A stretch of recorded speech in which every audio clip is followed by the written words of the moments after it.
President Donald Trump spoke to the nation last night in his second State of the Union address. He spoke for just over an hour and 20 minutes, focusing on things like the economy, health care, and border security.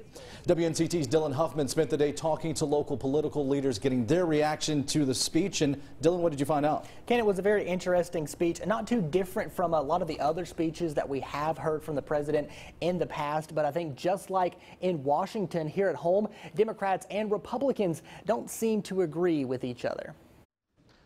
Together we represent the most extraordinary nation in all of history. President Trump, speaking to Congress, lays out his goals for 2019.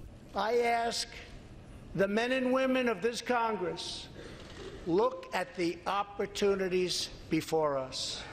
The president speaking on a number of issues, everything from unity to the economy and border security. Here at home, local Democrats and Republicans viewed the speech differently. John Nix is the chairman of the Lenoir County Republican Party. He cares about all Americans, doesn't matter where you come from. And Chris Hardy is the Democratic chairman for North Carolina's 3rd Congressional District. The president, in my mind, was lying to the American people about his promises and failing to deliver on them. The biggest hot button issue, the wall. If you think about it, I mean, the governor has a wall around his mansion. They have a wall because they don't want people coming in and breaking into their home. It's the same thing here. I'm not real sure where his focus for the wall comes from. When you look at cities that are on the Mexican-U.S. border, they say there's not a crisis. And now it seems many are waiting to see where we go from here.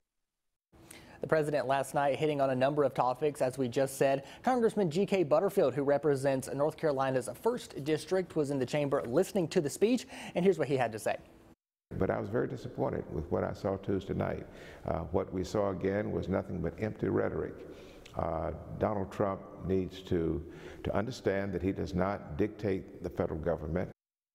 David Rouser represents North Carolina's 7th Congressional District. He wrote on Twitter, President Trump laid out a visionary agenda for a strong and a secure America. Tremendous progress has already been made. And I think one thing that we need to note is Woodrow Wilson was the first modern president to give a State of the Union address. And the president is always introduced at the podium by the speaker. But last night, President Trump did not wait on Speaker Pelosi to introduce him. So, Ken, it's going to be very interesting to see how these two get along, if they can get along as we move forward, because as we know, we've only got 9 days before the government could potentially shut down once again. And you spoke to those local politicians today. What's their take on if the government may get shut down once again? Yeah, so I think they both obviously do not want to see the government shut down again. They both know what that would do to a whole lot of families. But again, it's going to come down to, I think, the wall. And by the way, I had the chance to sit down with Congressman Butterfield to talk about a number of issues going on in Washington and here in the East.